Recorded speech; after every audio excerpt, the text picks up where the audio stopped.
Ние нема да се задоволиме во овој момент со тоа што добивме да бидеме дел од комисиите и процесот во делот на измена на законите поврзани во здравството, а каде во секој дел се медицинските сестри вклучени.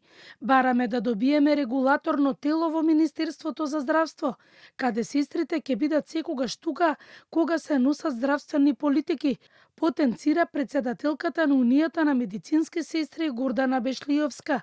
Има примери врз основа на кои може веднаш тоа и одма и сега да се уреди.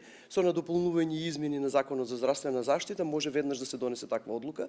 Регулаторното тело на медицинските сестри може да биде и Национален совет кој што ќе го формираме ние од сите наши здруженија на медицинските сестри и тоа сме сега во тек да го направиме истото. Сето она кое што го ветивме и го кажавме е во тек и ние нема да застанеме со нашите побарувања во овој момент. Представници од сите здруженија на пациенти со поддршка до медицинските сестри, со апел дека во кроењето на здравствените политики не треба да бидат само вклучени администратори од Министерството за здравство, туку да бидат и здруженијата и медицинските сестри, бидејќи тие се оние кои даваат терапија и се секогаш со пациентите. Од Унијата на медицински сестри рекоа дека поддршка имаат и од меѓународните здруженија на сестри.